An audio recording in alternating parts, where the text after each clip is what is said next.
আসসালামু আলাইকুম। আমি ডাক্তার জাহিদুল হাসান, যৌনরোগ বিশেষজ্ঞ। আজকে আমি আপনাদের সাথে খুব সাধারণ চর্মরোগ নিয়ে কথা বলবো। এটা খুবই কমন, সোরিয়াসিস বলি আমরা।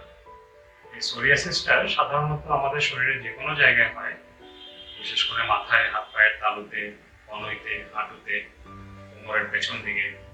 এই জায়গাগুলো থেকে সাধারণত একটু মোটা মোটা করে চামড়া উঠতে থাকে, জায়গাটা লাল হয়ে যায়। এবং হাত ও পায়ের তালু থেকে চামড়া উঠে অনেক সময় হাত ও পায়ের তালু ফেটে যায়, দুই দিক থেকে রক্ত পড়ে। মাথা হয় মোটা মোটা খুশকির মতো ওঠে। তো অনেক সময় আমরা এটা অন্যান্য কিছু চর্মরোগের সাথে অনেকে কনফিউশন করে ফেলেন। বিশেষ করে মাথায় হলে অনেকে এটা সাধারণ যে খুশকি আছে ওটার সাথে আমাদের একটু কনফিউশন করে। সোরিয়াসিস সাধারণত কম চুলকায় যদি না কোনো ইনফেকশন হয়। মূলত এটা রোগীরা এসে বলবেন যে আমার শরীর থেকে বিভিন্ন জায়গা থেকে চামড়া ওঠে এবং লাল হয়ে যায়। এটা একটা অটোইমিউন ডিজিজ, শরীরের রোগ ক্ষমতার সাথে সম্পর্কিত একটা ডিজিজ। এই রোগটি সাধারণত সম্পূর্ণভাবে নিরাময়যোগ্য না। এটা কন্ট্রোলে রাখতে হয়, আমাদের বিভিন্ন ওষুধপত্র, বিভিন্ন চিকিৎসার মাধ্যমে আমরা এটা কন্ট্রোলে রাখি। এবং এই রোগের কিছু সাধারণ কমপ্লিকেশন আছে। এর মধ্যে সবচেয়ে কমন কমপ্লিকেশন হচ্ছে আর্থ্রাইটিস। এই রোগের সাথে শরীরের বিভিন্ন জয়েন্টে ব্যথা হয়। তো অনেক সময় এই ব্যথাটা অন্যান্য ব্যথার সাথে একটু কনফিউশন হয়, যেটা আমরা বাত বলি, রিউমাটয়েড আর্থ্রাইটিসের সাথে একটু কনফিউশন হয়। যার কারণে একটু পরীক্ষা নিরীক্ষা করে সোরিয়াসিসের চিকিৎসাটা নিলেই সাধারণত আর্থ্রাইটিসটা সম্পূর্ণভাবে সেরে যায়।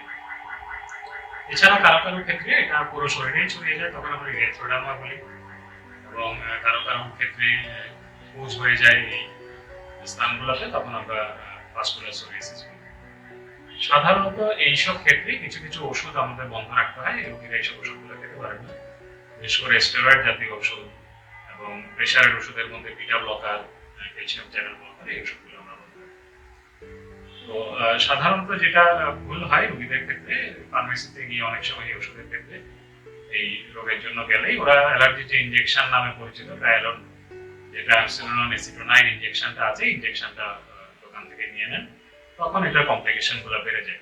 তখন এই ভাস্কুলার সোরিয়াসিস পুরো শরীরে বুঝের মতো হয়ে রোগটা হঠাৎ করে যায়। যার কারণে এই মানে রোগ সম্বন্ধে কনফার্ম না হয়ে অন্য কোনো ধরনের ইনজেকশন নেওয়া থেকে বিরত থাকাই ভালো। আর এটা এই রোগের ক্ষেত্রে দীর্ঘমেয়াদী চিকিৎসা এবং কিছু নিয়ম কানুন মেনে চলতে হয়। একজন অভিজ্ঞ চর্মরোগ বিশেষজ্ঞের তত্ত্বাবধানে এই রোগের চিকিৎসা আপনি ভালো থাকবেন। হয়তো সম্পূর্ণভাবে ভালো হয়ে যাবেন, কিন্তু এটা আবার হতে পারে আপনার কিছুদিন পরে। রোগটাই এরকম, যেটা রিকারেন্স হবে, এটা কন্ট্রোলে রাখতে হবে, প্রেশার, ডায়াবেটিস, অ্যাজমা মতো। তাহলে আপনি ভালো থাকবেন। ধন্যবাদ।